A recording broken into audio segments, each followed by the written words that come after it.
Hi, everybody. I'd like to talk to you a little bit about purpose. So the Okinawans call it Ikigai, and the Nicoyans from Costa Rica call it Plan de Vida. But for both, it translates to why I wake up in the morning. According to Dan Buettner's Blue Zones, knowing your sense of purpose is worth up to 7 years of extra life expectancy. So we're going to talk or watch a video here about a young man named Kyle Maynard and his purpose in life. It's pretty inspirational, so I hope you find it is good and rewarding as I have.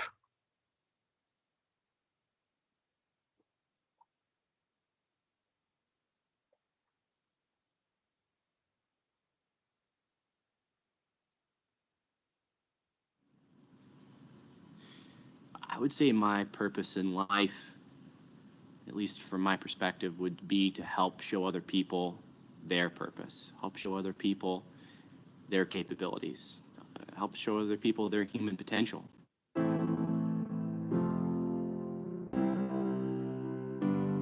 Kyle's life, I believe, he was sent here for a reason.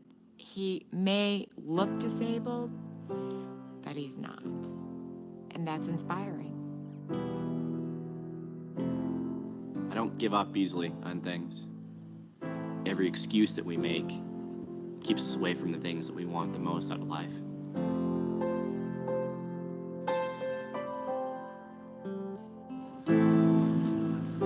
It is that attitude which has brought 25-year-old Kyle Maynard to Tanzania. I'm like hyperventilating right now.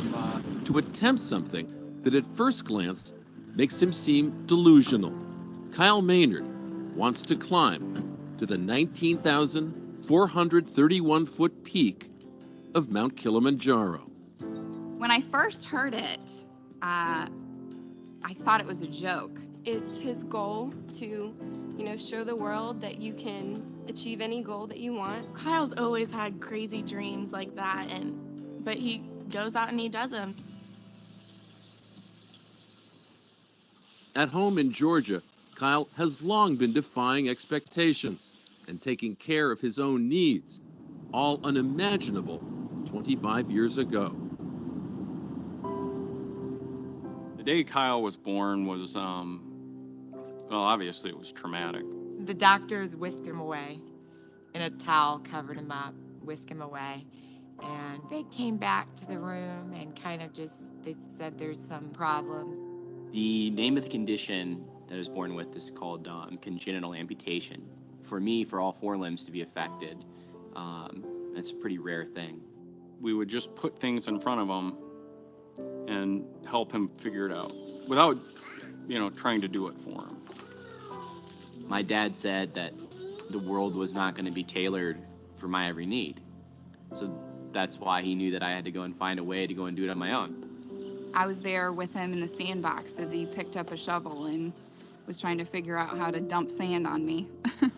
I never really realized Kyle was different. I've always looked at Kyle as a normal big brother.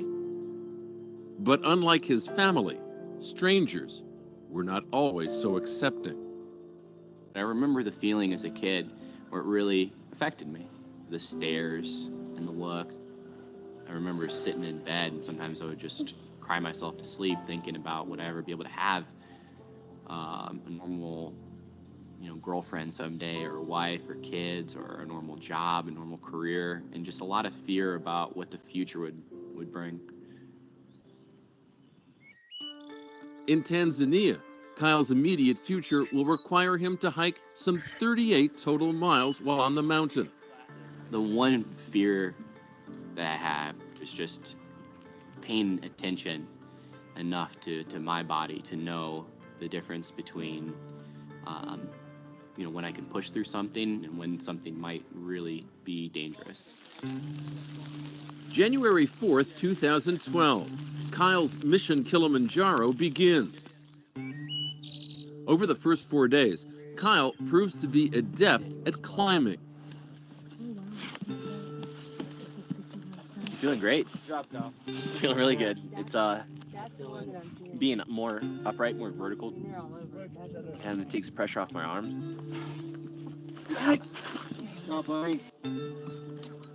But the flat and downhill portions of the trail are taxing his arms to the breaking point and crushing his will.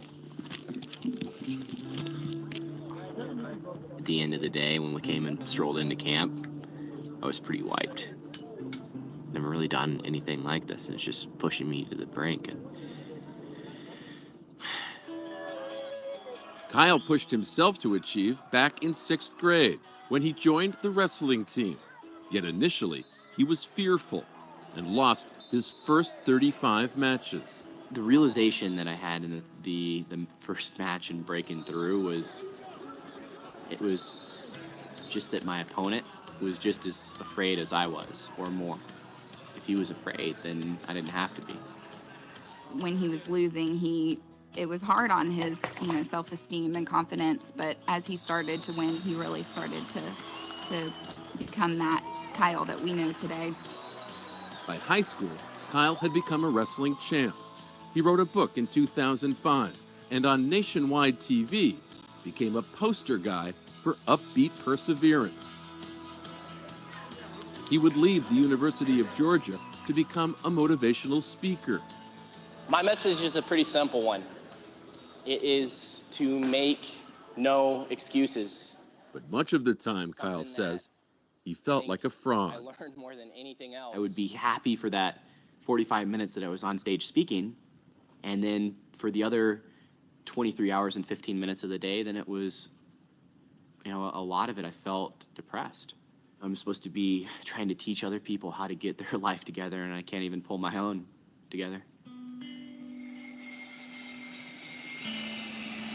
Then in 2006, while Kyle was at a DC airport en route to a speaking engagement, two servicemen who'd seen him on TV spoke with him. They were MPs who'd suffered extensive, severe burns while in Iraq. And they told me that they laid in a hospital bed for a week after they had been ambushed. They made a suicide pact with each other. And they said that on the day they made that decision, they happened to see my story, and they said that's what got them to stop. It was a conversation that would change the course of Kyle's life.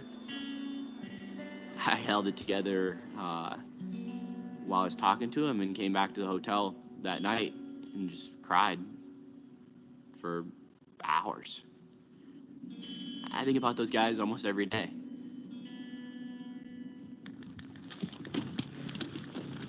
So, as part of his commitment ever since to the veteran community, Kyle and his team have decided to honor a fallen soldier by carrying his ashes up the mountainside. 6 years after his airport encounter, Kyle is facing another crisis. The end of day 5 brings evidence that Kyle is badly hurting. Group leader Kevin Chirilla offers a plan.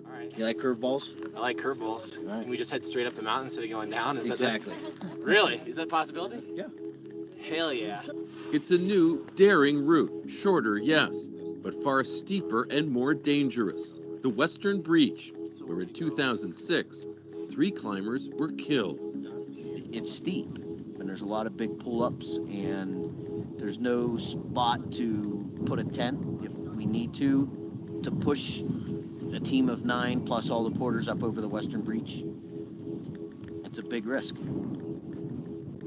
If we commit to this, we have to commit to it. I know I can do it. I know for a fact. Day 9, before dawn, the Western Breach awaits Kyle. As loose rocks make avalanches a deadly threat, and he struggles just to keep from sliding.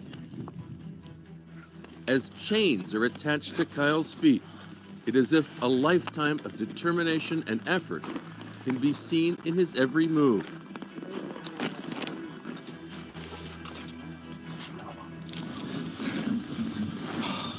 He has gone from 16,200 feet to 18,500 feet. Day 9 ends with the summit in reach, and Kyle pondering a lesson that the mountain has taught him. Most frustrated I got the whole day was when I would just go and look up and see like how far I'd have to go. instead of looking back and seeing how far we'd come. I think I do that a lot in life and just in general. Just one step at a time.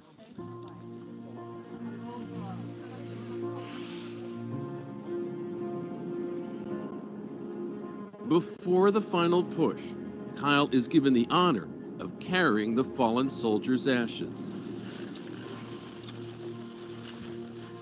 As the sun rises once more, Kyle trudges forward again and again, not just for himself, but to show others that they too can find a way to the top.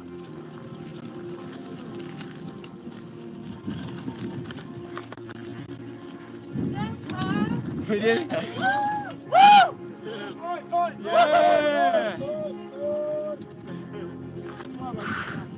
Did it, baby. Did it. First in the world to crawl up Kilimanjaro, Kyle. At the peak, Kyle prepares to pour out the ashes of the fallen soldier. Carrying you to the top of the mountain today meant a tremendous amount to me. It's an honor to be able to bring you here, brother.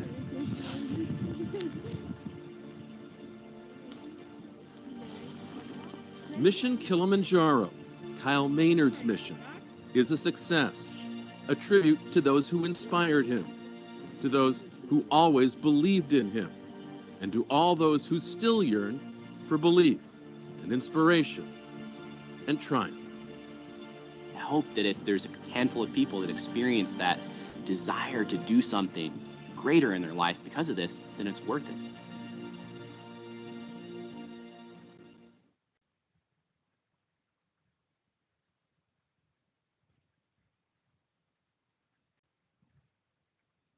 What an amazing story in Kyle's journey to find purpose. Part of what was so profound for me was the point at day 9 where he discussed how it was hard for him to look forward and see everything that he has to go and has to do, instead of looking back a little bit and seeing all that he's actually done and how far he's actually come. And so I want to remind all of us as we go through this journey as well, just like Kyle said, take it one step at a time and give yourself credit for all the accomplishments you have. So as you try and reach your summit, let's think a little bit about some things to focus in on. So the heart of performance is how well your personal wellness could be managed across multiple dimensions, which are separate yet integrated. How your mind, your body, and your purpose or spirit work together in the crucible of pressure. All dimensions work with each other, and when one is out of balance, we need to focus or refocus or lighten up just to renew those bounds. So I'd like you all to think about your own special mission or goal. What are you trying to achieve through this process? Is it personal? Is it work related? Is it both? And maybe go to the workbook that we've provided, the page in the workbook, and take a few minutes to write down and journal your thoughts and ideas. And know that these purposes, these journeys are going to transition over time, and our goals are going to change. And revisit this purpose page every now and again, and make sure that your goals are in alignment with where you want to be, whether it be personal or professional.